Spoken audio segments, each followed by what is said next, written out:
Good afternoon, everybody. Thank you so mumuch for the intro, Mary. It is always such a pleasure to be on the LeadDev stage, especially for the first time at LeadDev Berlin. Super excited to be here. I didn't know it was the intro you were going to use. Today is definitely a story from the category of engineering disasters, so prepare yourself. In fact, I'm actually going to start with a content warning here, maybe, if the clicker will work. There we go. So I am going to be talking about a plane crash today in pretty vivid detail. We're going to dig into what happened, do our best to understand why, and maybe learn something from it. But if you're already squeamish about flying, I will warn you, this might not be the talk for you, and I won't be offended if you need to leave. But before you go, and before I start digging into the talk, I want to contextualize just how safe modern air travel is. A paper by MIT professor Arnold Barnett and his student Jean-Rigue Tora, based on data from 2018 to 2022, puts the odds of dying on a commercial flight at somewhere around 1 in 13,700,000 boardings. That includes not only accidents, but also terrorist incidents. But if you're flying in between countries with strong aviation safety cultures, so the United States, all of the EU, UK, Australia, your odds go down to around 1 in 80 million. Now, we know our brains are not great at putting context around statistics, so let me help you with that. I could give you all the normal stuff, like you're more likely to die traveling to the airport than on the flight, or you're more likely to die of a shark attack than being killed in a plane crash, both true. But let's do something a little more fun. In the Paris Olympics earlier this year, there were approximately 866 gold medals awarded across 329 events. Now, if we divide that by a global population of roughly 8 billion people, that gives us a ratio of roughly 1 in 9,300,000. This represents your personal odds of winning an Olympic gold medal just by being alive in 2024.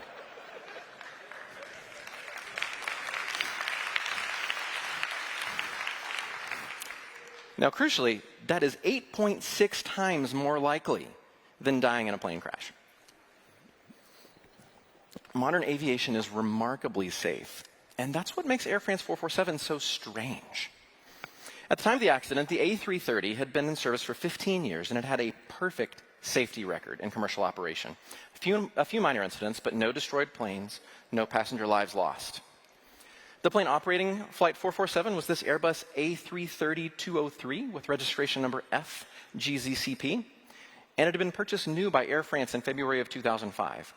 It was a little less than 4.5 years old on May 31st, 2009. It was a clear winter night in Rio de Janeiro, Brazil, temperature in the low 20s with none of the mugginess that hangs heavy on Rio in the summer. It was 7:29 p.m. local time, 10:29 p.m. UTC, when Flight 447 pushed back from the gate at Galeão International Airport with 216 passengers and 12 crew on board for an overnight flight to Paris. In the cockpit that evening were these three men: Captain Marc Dubois, who had 11,000 hours of experience in the cockpit, over half of those as captain. Second, First Officer Pierre-Cédric Bonin, the youngest of the crew with just under 3,000 hours of professional aviating experience. And finally, First Officer David Robert, who had about 6,500 hours of experience, but had taken on a managerial role in Air France's operations center and was only flying this flight to keep his type rating on the A330 current. Why 3 pilots? Because despite the more permissive European regulations, Air France policies only allow a pilot to be on duty for 10 out of every 24 hours. Since the flight from Rio to Paris is just over 11 hours, the crew includes a third pilot to allow the crew to take breaks and stay under the 10-hour cap. Their planned route that night would take them up the northeast coast of Brazil, across the equatorial Atlantic Ocean, and along the northwest coast of Africa, then on to Paris. Before departing, the 3 pilots had agreed that Robert would take the first break, Dubois the second, and Bonin the third.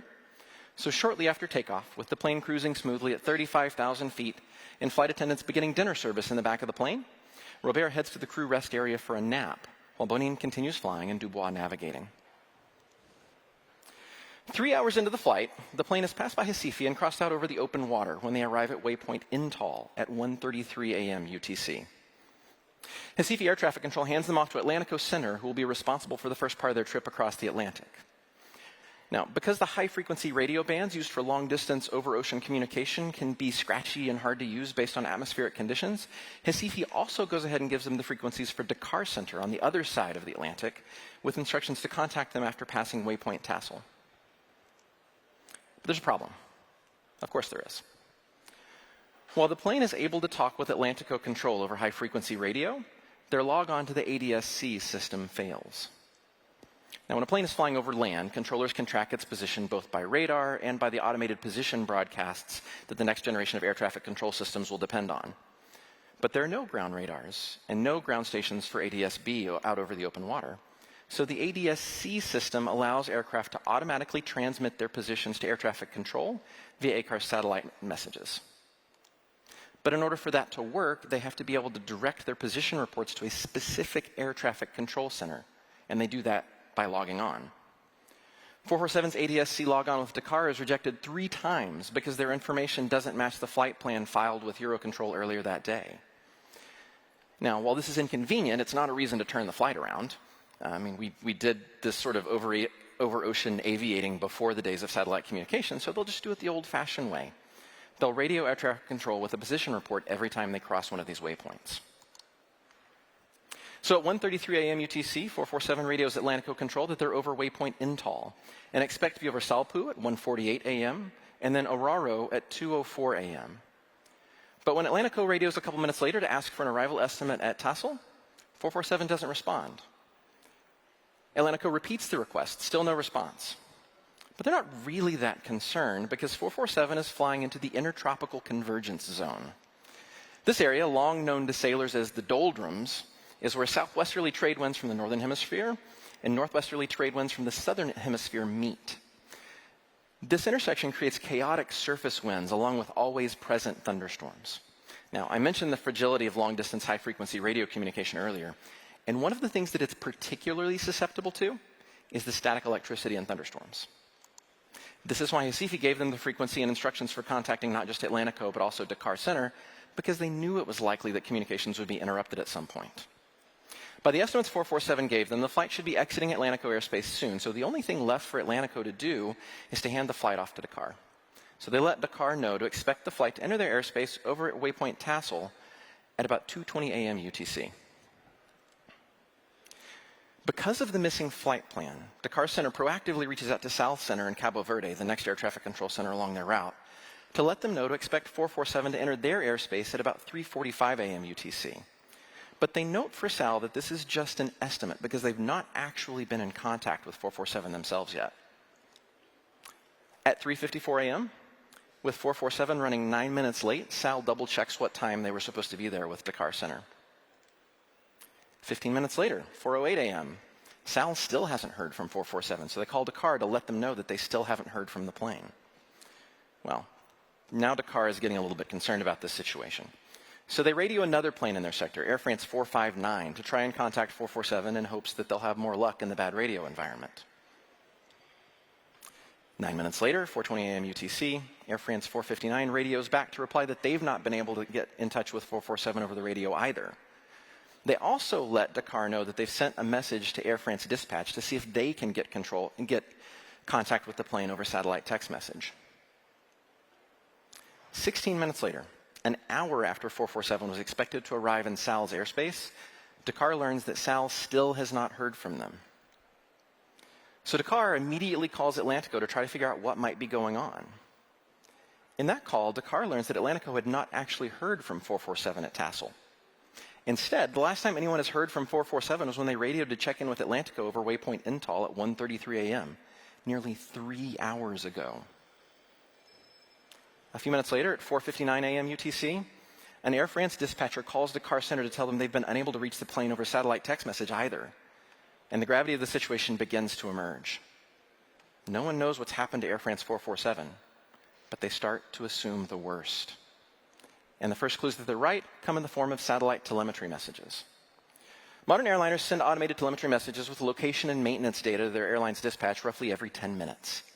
The last of those messages from 447 was received at 2:10 a.m. UTC, and it contained a few pieces of important information. First, the coordinates it contained represent the last known location of Flight 447, just about halfway between waypoints Oruro and Tassel, but slightly to the west of their planned track. Second, it contained an error code indicating a fault with the pitot-static system. The first component of the pitot-static system is the pitot tube, like this one from an Airbus A330neo. You'll see these on every airplane, positioned to point straight into the oncoming airstream, usually at the front of the fuselage as the plane is flying. There's a pressure sensor buried in the back of this tube to measure the air pressure of the oncoming airstream that the plane is flying through. The Airbus A330 has 3 redundant pitot tubes positioned around the front of its fuselage. The second component is the static ports.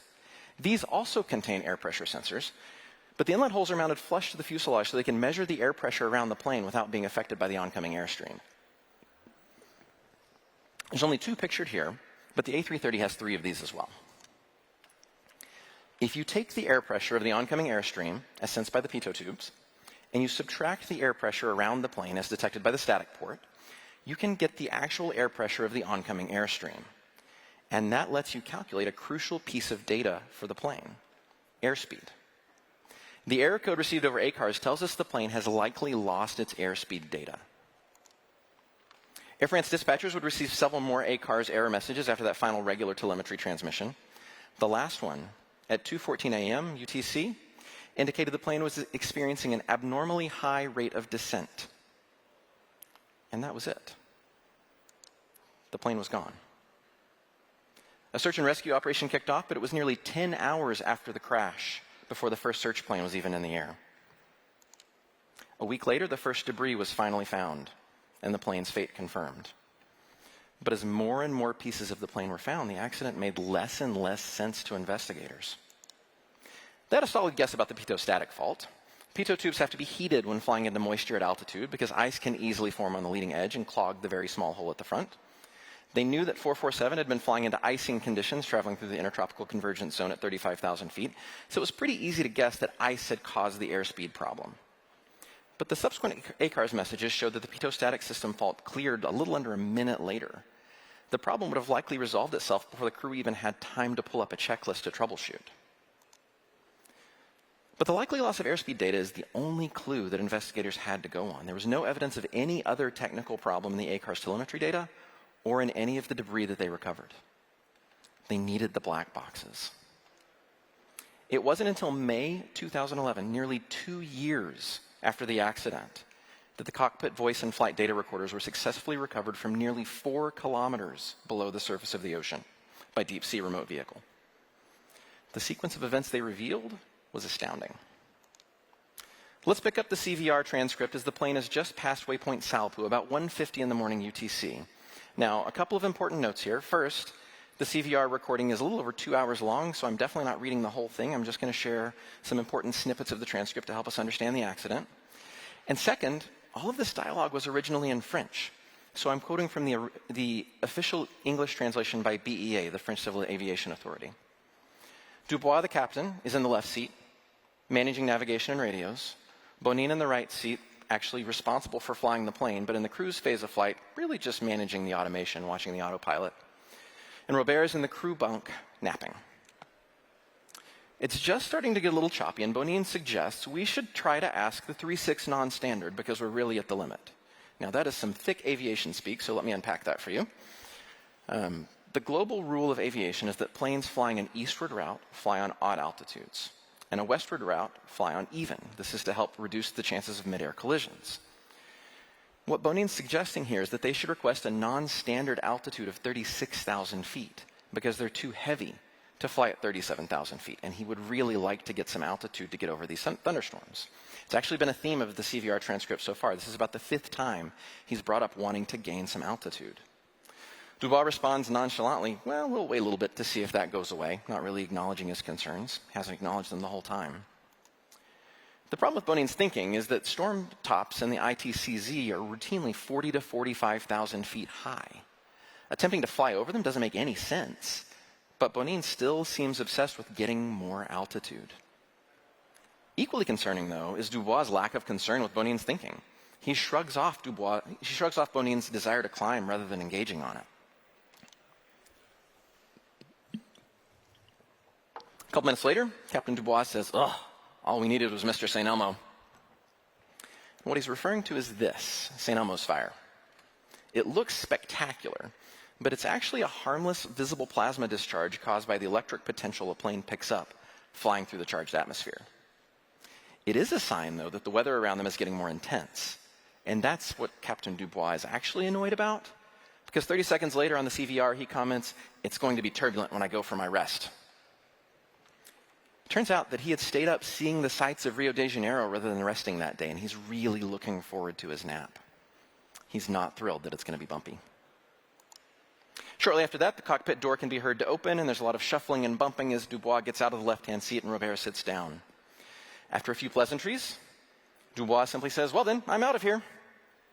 Now, normally the departing pilot would brief the arriving pilot on the status of the flight, and in the case of a captain, would clearly establish which of the first officers was in charge of the flight from that point. Dubois does neither. At 2:08 a.m., with the plane just past Oruro, we see in the flight data recorder telemetry that Robert adjusts the gain on the onboard weather radar to see a little bit further into the storm. And he apparently doesn't like what he sees because he immediately says, "Don't you maybe want to go up to the left a bit?" And so they do, trying to maneuver around the thunderstorm cell just in front of them. A couple minutes later, Bonin asks Robert if he did something to the air conditioning because it's suddenly warmer and more humid on the flight deck. Robert replies that, "No, I didn't touch it." And a few seconds later, there's suddenly an acrid smell in the cockpit. Robert quickly identifies it as ozone. Now, from the suddenly rising temperature, the additional humidity, and the smell of ozone, we can deduce that 447 has flown into a strong tropical updraft, right into one of the storm cells they've been trying to avoid. At this point, you can hear the background noise in the cockpit grow significantly. It's the sound of ice crystals hitting the windscreen of the plane. About 20 seconds after that, we hear this sound in the cockpit, notifying them that the autopilot is disconnected. And Bonin immediately says, "I have the controls." As he says this, the plane rolls 8 degrees to the right because the autopilot is no longer online to correct the pressure of the strong crosswind the plane is flying through. Bonin rocks the plane back and forth a couple of times before he gets the plane level, surprised by how sensitive the controls suddenly are. Just as he's getting it stabilized, though, another alarm sounds in the cockpit. That horrible buzzing sound to let the pilots know that they've deviated from their set cruise altitude, dropping 350 feet in less than 30 seconds. Now, in reality, their altitude hasn't changed. The plane actually applies a small correction factor for the effect of oncoming air to the altitude measured by the static ports. But with the pitot tubes offline, it can't apply that correction anymore, and this shows up in the cockpit as a 350-foot decrease in the altitude of the plane. I hope you're enjoying this video, but did you know LeadDev has a lot more to offer? When I think about LeadDev, I think about bricks and hearts. Bricks are those foundational things that you need to know, and LeadDev provides that through webinars, through videos, through cutting-edge research. But hearts are the things that you need to glue yourself to the people at work, and LeadDev does that through conferences and meetups. Make sure you check out leaddev.com.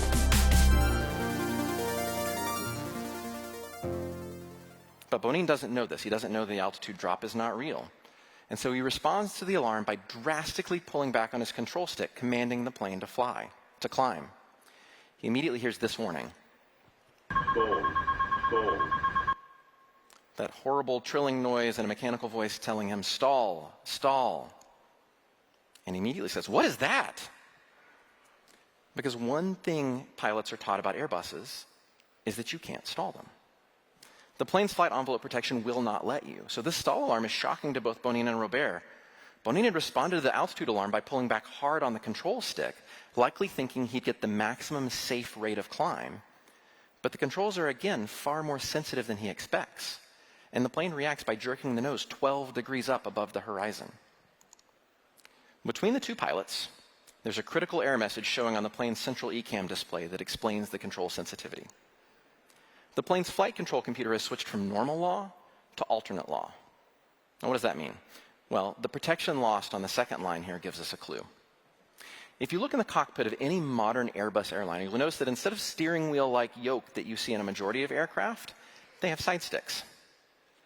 Instead of the controls being physically connected to the control surfaces, pilot inputs are processed by a flight computer alongside telemetry data and the current flight control law. And the computer then makes the appropriate movements to the control surfaces to match the pilot's intent.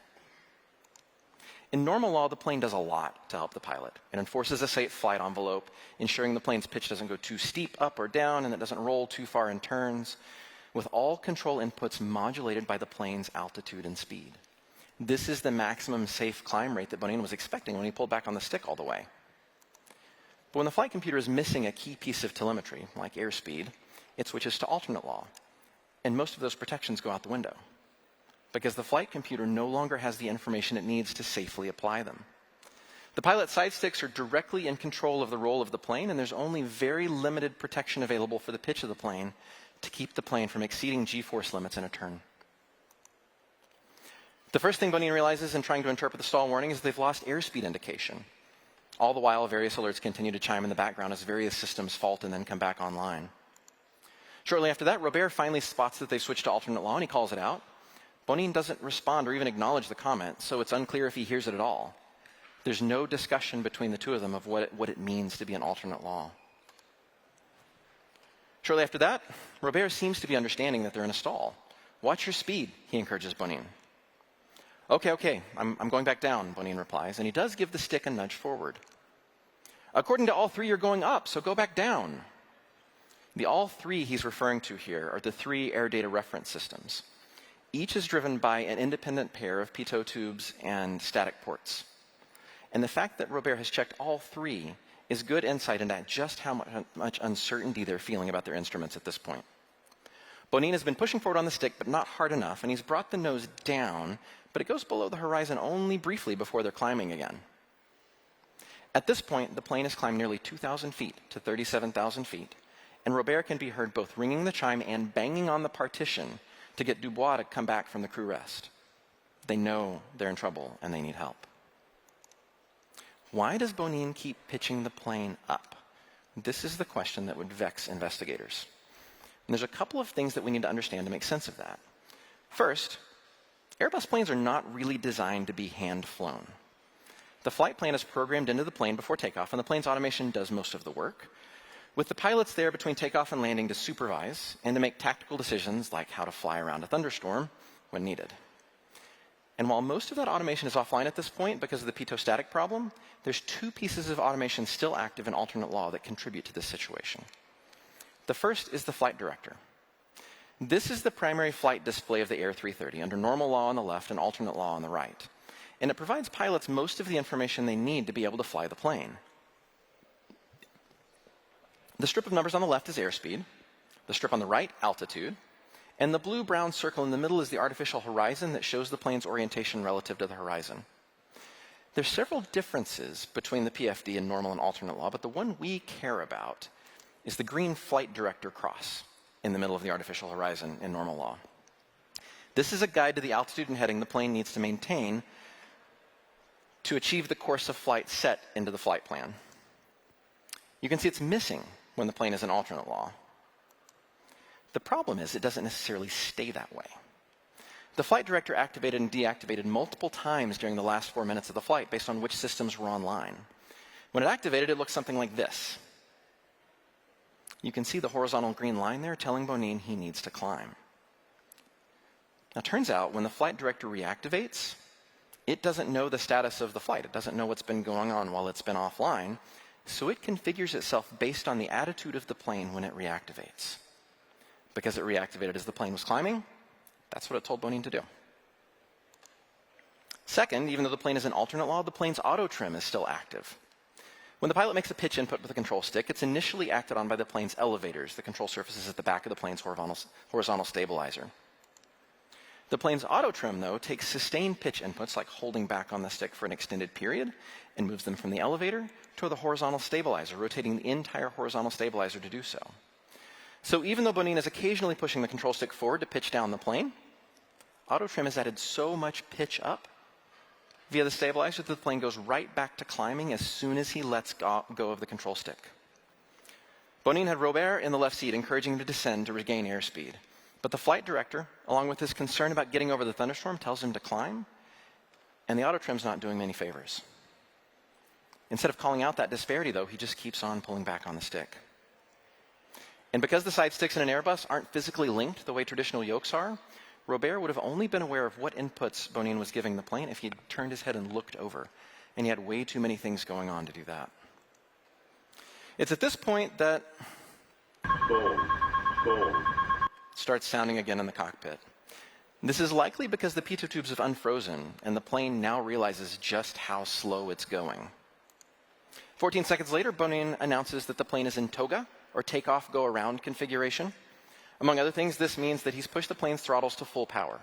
Now, this would be the perfect response to a stall if it occurred during the takeoff phase to a flight. But it doesn't do much in the thin atmosphere of 37,000 feet, where the wings have to be moving significantly faster in order to maintain lift. At 2:11:10 a.m. UTC, the plane hits 38,000 feet, the highest the increased engine thrust can force it to go, and it finally stalls. There's no longer enough air moving over the wings to create lift, and the plane is now falling. And I'm showing you this slide, not a quote from the crew, because the cockpit is silent, other than the still repeating stall warning. It's another 10 seconds before Robert finally says, "But we've got the engines," referring to the increased engine thrust. "What's happening? Do you understand what's happening or not?" When Bonin doesn't immediately respond, Robert rings the chime and bangs on the crew rest door again for the 5th time, trying to rouse Dubois and get him to come to the cockpit. 7 long seconds later, Bonin finally says, "I don't have control of the airplane anymore now. I don't have control of the airplane at all." And this makes sense, because the plane's control surfaces require the force of the air passing over the wings as it flies through the air to affect the plane's trajectory. The climb and stall have made the controls sloppy, almost non-responsive. And they've already caused the plane to go from a cruise speed of 280 knots to just over 150 knots. About this time, the cockpit door finally opens. It's been 2 minutes since the plane lost airspeed data when Captain Dubois returns, asking, "What's going on here?" A distraught Robert replies, "We've lost all control of the airplane. We don't understand anything. We've tried everything." Meanwhile, Bonin is pulling his control stick back to the stop, commanding full climb. He'll hold the stick there for 40 seconds, causing a full 15-degree nose-up rotation of the horizontal stabilizer. And the plane will reach 38 degrees nose up, with an airspeed below 50 knots. What's worse, every time the plane's nose dips below 35 degrees, this happens. Causing Bonin to pull back on the stick again. Dubois exclaims, "It's impossible." Even he can't figure out why the plane would have a stall warning when the pilot gave it a nose-down input. It turns out that the plane's computer discards angle of attack data greater than 35 degrees, assuming that it's invalid. So every time the nose happens to dip below 35 degrees, it puts angle of attack back in the plane's valid data range, and the stall warning comes back. It's exactly the opposite of the feedback loop you would want in this situation. But it's not until this exchange about a minute later that it finally seems to click with Dubois what's going on. Robert, knowing they're losing too much altitude, chants, "Climb, climb, climb," like a mantra. Bonin interprets it as a command and says, "But I've been at maximum nose up for a while." And then Dubois, finally realizing that they actually are in a stall and are doing exactly the opposite of what they should be to recover from that stall, replies, No, don't climb." But by the time he realizes it, they're under 6,000 feet, and they're falling at 13,000 feet per minute. They don't have enough altitude left to recover from the stall. At 2:14:28 a.m. UTC, the cockpit voice recording ends. The plane is stalled from 38,000 feet all the way into the ocean. How could this have happened? How could a crew of 3 experienced pilots not understand that their plane was in a stall for 4 minutes? Stalling is one of the very first problems a new pilot learns to deal with. It's easy to blame them. And the official report did, at least in part.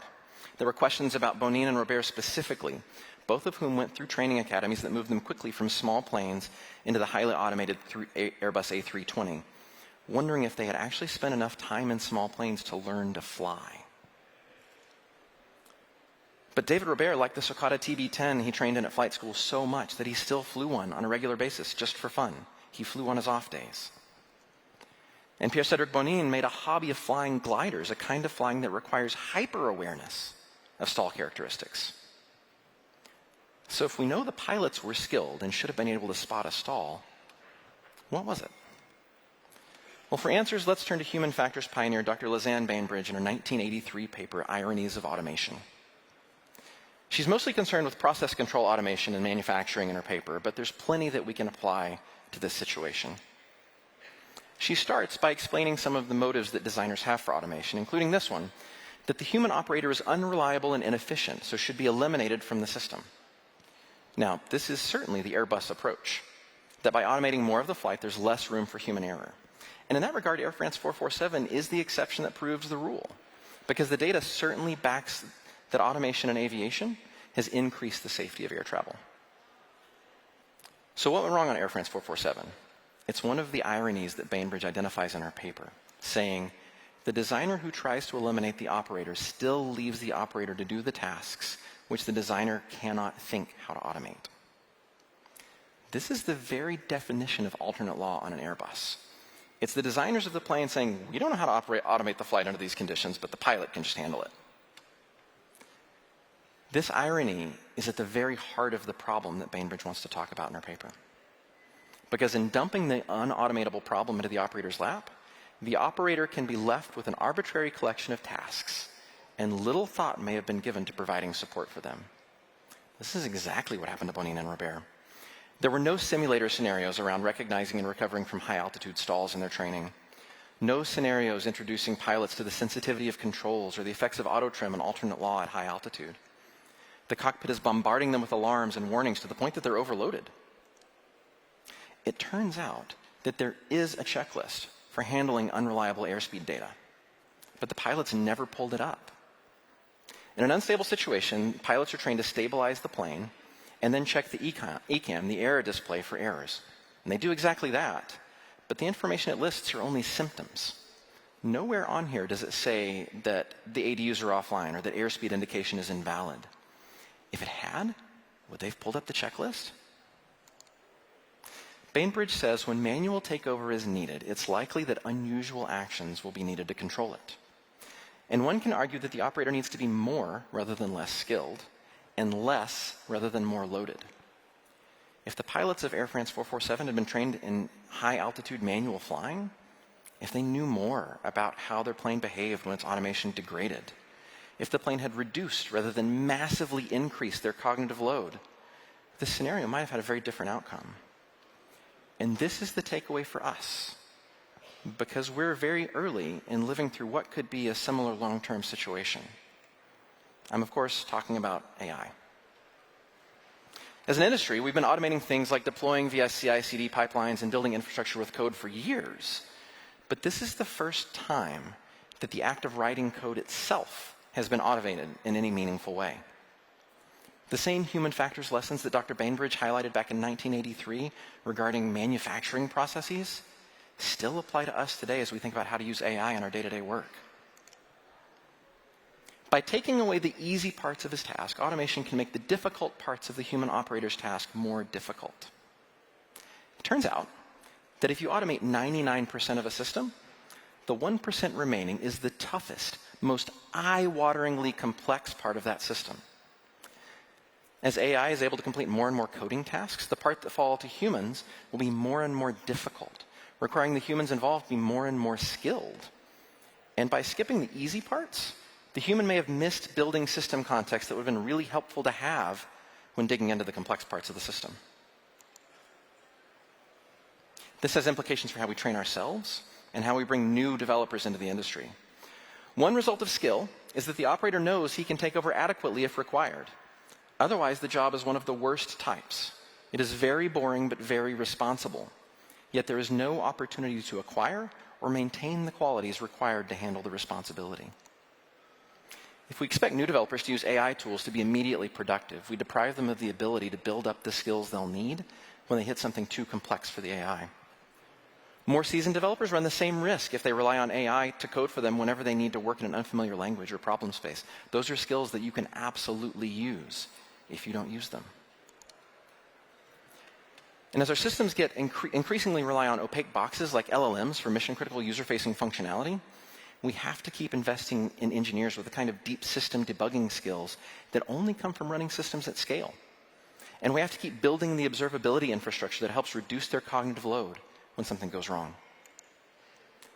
the more advanced a control system is, the more crucial may be the contribution of the human operator.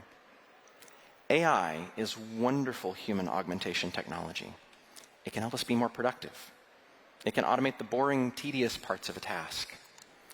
It's wonderful at keeping track of context that's too large for us to hold in our heads, surfacing information on demand as we need it.